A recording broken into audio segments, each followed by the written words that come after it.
So I wanted to talk about Destined Rivals and my investment strategy and why I've bought so little booster boxes initially on release and explain what my plan is for the set. Now, before I talk about that, I do want to show you guys these couple booster boxes I have here of Destined Rivals because, yesterday I told you guys that I'd probably have some Destined Rivals booster boxes in the next one of these types of videos, and I do. I still have a few more coming. I bought a total of 5 booster boxes on this initial release. I pre-ordered 5, so I do have 3 more coming in the mail. They're stuck in transit. I don't know what's happening with the shipping stuff, but it's delayed. I think it might be coming here in like a week. I don't know what's going on. I hope I just get them in safely. But I do have 2 here to show you guys. And something that's I don't know weird about me. Yes, I'm an evil investor. I hoard sold product. They're in cardboard boxes. Yeah, I get it. But I do really care and kind of like booster boxes with nice artworks. Like, I don't know, it's weird. Like I've talked about before, a few booster boxes that I really like, regardless of the set. I like Temporal Forces boxes. I like Brilliant Stars boxes. Those are like some of my favorite sort of, I don't know, designs of booster boxes. I really just like looking at the artwork of the booster box and just knowing that I have like some of these booster boxes that have really cool artworks. I don't know, it's a really weird thing that I do and kind of care about. And for Scarlet and Violet, I must say, this is probably, in my opinion, my favorite artwork box of just all the sets because, Scarlet and Violet base, I mean, base sets are kind of always boring with the artworks. I don't know. It's just to me, Sword and Shield base, Sun and Moon base, you look at those artworks, they're not that great. Scarlet and Violet is kind of whatever. I think it has Maridon, Coridon, or something on the booster box. I think it does. Maybe I'm wrong, but I just know it doesn't look that cool. Paldea Evolved, I don't know, the rocks and stuff. I don't know. It's not that interesting to me. Obsidian Flames, the Charizard, I will say, Obsidian Flames, even though I've always said, in my opinion, I don't really like the set, even though it's a Charizard set, whatever, the box looks pretty cool. Paradox to me is it's whatever. Temporal, like I said, I like. Twilight, I don't like because like I think it has an Ogerpon on the front or something. I don't know. It doesn't look that great in my opinion, like appealing wise. Stellar Crown, I think it has Terapagos. It's kind of kind of cool with the blue, but it's not that, in my opinion, that great looking. And then Surging Sparks is pretty cool. I like the Surging Sparks box as well. Dreams Together, I've given my criticism for Dreams Together boxes. I like, the ice blue sort of coloring. It looks cool, but I don't like the bubbles or whatever that is supposed to be, like on the box design. I don't know what those things are. If you guys can tap me in on the lore of what those bubbles, if you know what I'm talking about, are for the Pokemon. I don't like that, like from the box design. That's why I've sort of criticized it before, but I think the color's cool. But I have to say, Destined Rivals boxes, just the coloring, the Pokemon and how they're featured on the box, like everything about this box is great in my opinion. It looks really nice, and I had to show you guys one up close here. You guys have definitely already seen these, but just look at this box. First of all, I don't know what it is, but also like the orange font here is really cool. It having the Mewtwo featured in the front, nice cutout, to me is really nice. Has the Garchomp, Ho-Oh, the top chases basically of the set, and then on the top here has some of like the grunts or whatever. Overall, just really cool. I really like this box, and the coloring, I'm telling you, the coloring is so cool in my opinion.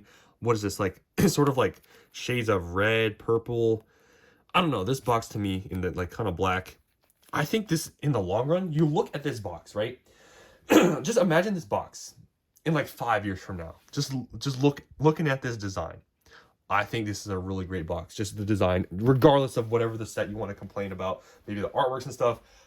This has to be like the best looking Scarlet and Violet booster box, just out there. So you guys can let me know your opinions. I know I just went on some random tangent, not really part of the video, but I really just like nice booster box designs, and Destined Rivals to me, it looks really good.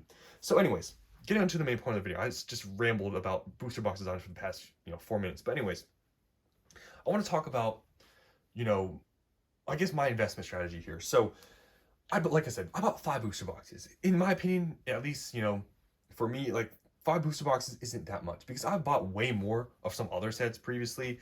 So 5 booster boxes to me is a pretty small amount. Like I bought way more Journey Together boxes than that. And there's a reason why I did that because, I paid an average of $230. Now, when you hear that price point, you're like, you overpaid, right? You paid over MSRP or whatever. I get it, right? $230, it's pretty expensive. For a newly released box, sure, I can agree with that. But here's the thing. You can call it FOMO. You can call it whatever you want. But in my opinion, this set is the best main set from Scarlet and Violet. You can maybe argue Paldea or Surging, but I think this is really up there. And with that being said, I don't want to miss out on the biggest, in my opinion, the best main set. Having Team Rocket cards, probably going to have nostalgia in the future. I don't want to have 0 boxes on release because I don't know where prices are going. Now, you know, you can argue they're going to crash, you can argue all this stuff, but no one knows where the prices are really going to go. So for me, here's my strategy. I'm going to dollar cost average. And honestly, in the grand scheme of things, and just if you think about just in general in investing into anything, dollar cost averaging is a safe strategy. And I don't know, I've talked about sort of my strategy a little bit before in a separate video. And I got a lot of, I guess, criticism, people saying that, that I'm overpaying, I'm dumb. But when is it a bad idea to dollar cost average? I mean, it's not like this booster box is like $400 or $500, right? If it was $400 or $500, I would 100% agree. Like if I bought, booster boxes, even a single one at that price point, I'd probably be crazy, right? But at $230, and to me, yeah, it's expensive, but it's not absurd, right? Because, you look at how many booster boxes in Scarlet and Violet, even the newly released ones, how expensive they are, and you compare it, 230 as a price point. I mean, you look at Journey, it's at 200, right? Surging, I think it's at like 220, 230. And every other box, Stellar's like at 220, Twilight's like 230, 240. Look at all these booster boxes, and you're talking, in my opinion, the best main set, or the one of the best.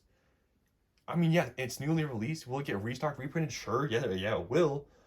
But you compare the prices, and then, in my opinion, it's not absurd, but it is expensive for a newly released product. And therefore, I only bought 5 booster boxes because at the end of the day, I want to have a lot of cases of these, to be honest. And that's why, honestly, I want this to crash. You don't think me sitting here telling you that I think this is the best main set in Scarlet and Violet, you don't think I want them to crash so I can go in and buy a ton? Like, I want to buy a ton of these, but obviously at this price point, I don't think it's that great. Now, I say that, but I don't know where they're going, right? And that's why I bought 5, and I'm just gonna buy more if they dip. If they don't and they keep going up, at least I have 5, right? So me buying this amount is sort of a hedge against it going up or down. If it goes up, at least I have something, right? I don't have much, but at least I have something.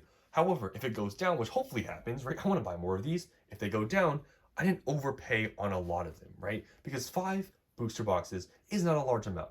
If I had bought like 10 cases of these, yeah, then obviously that would have been a lot more risky. And if they did go down, I would have lost, in at least, on paper, a lot more money. So me buying 5, if let's say my average cost here is around like 230, let's say, I or these go down to like $200, right? Let's just say that happens. I'm not saying it's going to.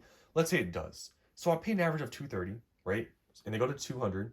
So that means on each box, on paper, I lost $30. What's 30 times 5? $150.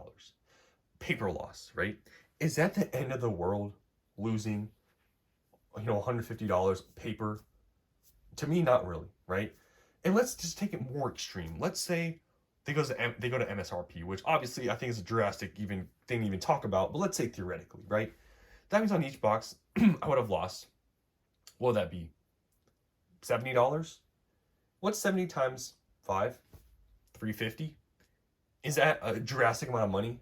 $350 in the grand scheme of things? Not really. So you can see kind of where I'm getting at here. I bought this small amount to hedge against it going up or down. If it goes down, I'll buy more. I'll lower my average cost. And if they keep reprinting and they keep dropping, I'm gonna keep buying. Just on every price drop, I'm gonna buy a little bit because on this, in my opinion, great of a set, you don't know where it's gonna be at.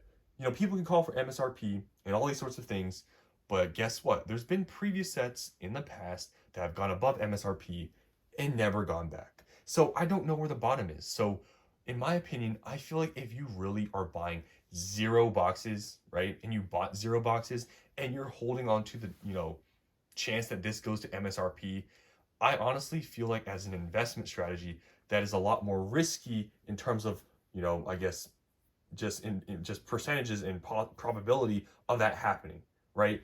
And if you're okay, and I hear it a lot of times on missing out, then that's perfectly fine.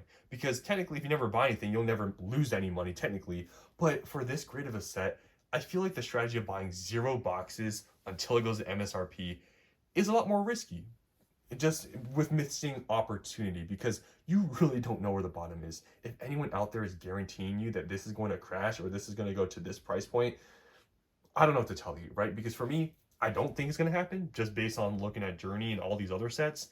And that's sort of my data. But just, the whole thing with, waiting and buying zero to MSRP, you might be waiting a while, right? Because it's possible. I talk about, whenever I say or give my opinions, I always talk about the other side and how it's possible. It's very possible in a year from now, this gets reprinted to the ground. And let's say at that time, demand falls off. Then maybe they go to MSRP. That's completely possible, but at least in the near term, with maybe future restocks we'll get, I still don't see this going to MSRP. And therefore, I don't know where they're going to go. I don't know in a year from now how strong the market's going to be. I don't know if they're going to reprint this. I don't know what's going to happen, right? So buying 5 boxes at an average cost at 230, I don't think is that bad of an idea. But hey, maybe I'm wrong. Am I crazy? You guys can let me know down in the comments below. But I really don't think that's a terrible strategy to just buy some on release, a little bit under market, and when it does hopefully drop in price, I'll just keep buying a little bit here. If they drop, maybe, let's say theoretically drops to 210, I'll buy a few more, right? If they keep dropping, I'll buy a few more. And if they crash, I'll buy more, right? That's my strategy for the set, because I do want to have a decent amount of these, and 5 isn't how much I want. Trust me, I want a lot more, because I just know in a few years from now, if your average cost is even like $200, I feel like this is going to be one of the top performing boxes, regardless of what happens in the short term. And therefore, I'm going to average my cost out, because I don't want to miss out on this product, and I want to have a good amount before it goes out of print. And yes, it has 3 years of getting printed because it's still in rotation.